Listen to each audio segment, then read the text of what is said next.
First Chronicles chapters 17 through 18.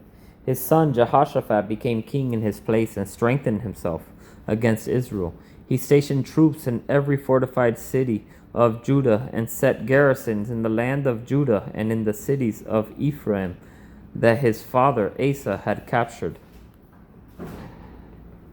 Now the Lord was with Jehoshaphat because he walked in the former ways of his ancestor David. He did not seek the Baals, but sought the God of his father and walked by his commands, not according to the practices of Israel. So the Lord established a kingdom in his hand. Then all Judah brought him tribute, and he had riches and honor in abundance. He took great pride in the Lord's ways, and he again removed the high places and Asherah poles from Judah. In the 3rd year of his reign, Jehoshaphat sent his officials, Ben-Hail, Obadiah, Zechariah, Nathaniel, and Micaiah, to teach in the cities of Judah. The Levites with them were Shemaiah, Nethaniah, Zebediah, Asahel, Shemiramoth, Jehonathan, Adonijah, and Tobiah, and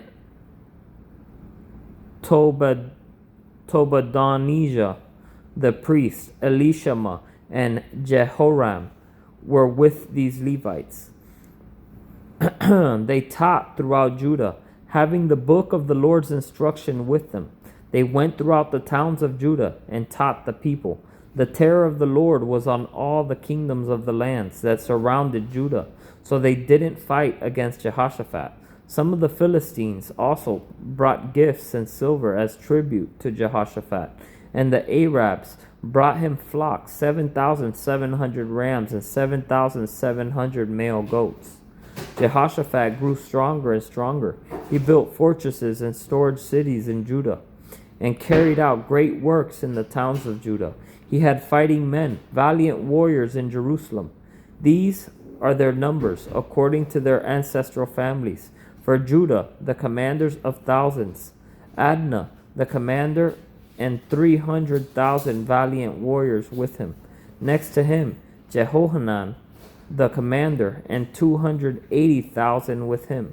Next to him, Amasiah, son of Zichri, the volunteer of the Lord, and 200,000 valiant warriors with him. From Benjamin, Eliada, a valiant warrior, and 200,000 with him, armed with bow and shield.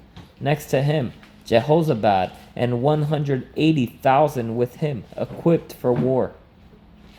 These were the ones who served the king, besides those he stationed in the fortified cities throughout all Judah. Now Jehoshaphat had riches and honor in abundance, and he made an alliance with Ahab through marriage. Then, after some years, he went down to visit Ahab in Samaria. Ahab slaughtered many sheep, goats, and cattle for him, and for the people who were with him. And he persuaded him to attack Ramoth-Gilead. For Israel's king, Ahab asked Judah's king, Jehoshaphat, "Will you go with me to Ramoth-Gilead?" He replied to him, "I am, as you are, my people. As your people, we will be with you in the battle." But Jehoshaphat said to the king of Israel, "First, please, ask what the Lord's will is." So the king of Israel gathered the prophets, 400 men, and asked them, "Should we go to Ramoth-Gilead for war, or should I refrain?" They replied, "March up, and God will hand it over to the king." But Jehoshaphat asked, "Isn't there a prophet of the Lord here anymore? Let's ask him." The king of Israel said to Jehoshaphat, "There is still one man who can inquire of the Lord, but I hate him, because he never prophesies good about me, but only disaster. He is Micaiah, son of Imlah." "The king shouldn't say that," Jehoshaphat replied. So the king of Israel called an officer and said, "Hurry and get Micaiah, son of Imlah." Now the king of Israel and King Jehoshaphat of Judah, clothed in royal attire, were each sitting on his own throne. They were sitting on the threshing floor at the entrance to Samaria's gate, and all the prophets were prophesying in front of them. Then Zedekiah, son of Shenaanah, made iron horns and said, This is what the Lord says. You will gore the Arameans with these until they are finished off. And all the prophets were prophesying the same, saying, March up to Ramoth Gilead and succeed, for the Lord will hand it over to the king. The messenger who went to call Micaiah instructed him, Look, the words of the prophets are unanimously favorable for the king. So let your words be like theirs and speak favorably. But Micaiah said, As the Lord lives, I will say whatever my God says. So he went to the king, and the king asked him, Micaiah, should we go to Ramoth Gilead for war, or should I refrain? Micaiah said, March up and succeed, for they will be handed over to you. But the king said to him, How many times must I make you swear not to tell me anything but the truth in the name of the Lord? So Micaiah said, I saw all Israel scattered on the hills like sheep without a shepherd.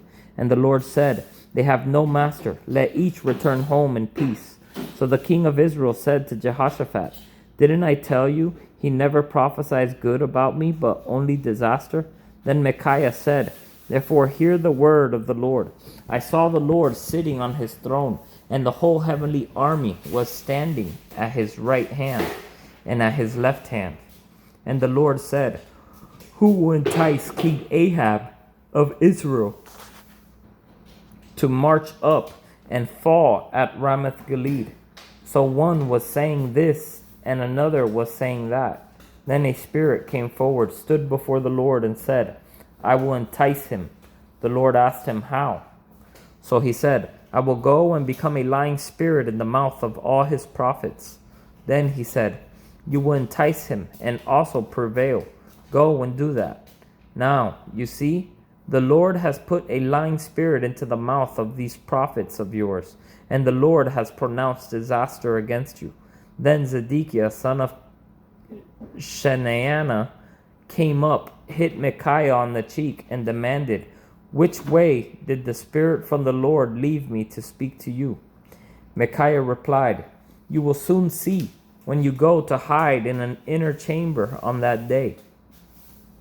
Then the king of Israel ordered, Take Micaiah and return him to Amon, the governor of the city, and to Joash, the king's son, and say, This is what the king says. Put this guy in prison and feed him only a little bread and water until I come back safely. But Micaiah said, If you ever return safely, the Lord has not spoken through me. Then he said, Listen, all you people. Then the king of Israel and Judah's king Jehoshaphat went up to Ramoth Gilead. But the king of Israel said to Jehoshaphat, I will disguise myself and go into battle, but you wear your royal attire. So the king of Israel disguised himself, and they went into battle. Now the king of Aram had ordered his chariot commanders, Do not fight with anyone at all except the king of Israel. When the chariot commanders saw Jehoshaphat, they shouted, He must be the king of Israel. So they turned to attack him. But Jehoshaphat cried out, and the Lord helped him. God drew them away from him. When the chariot commanders saw that he was not the king of Israel, they turned back from pursuing him. But a man drew his bow without taking special aim and struck the king of Israel through the joints of his armor. So he said to the charioteer, Turn around and take me out of the battle, for I am badly wounded. The battle raged throughout that day, and the king of Israel propped himself up in his chariot, facing the Arameans until evening. Then he died at sunset.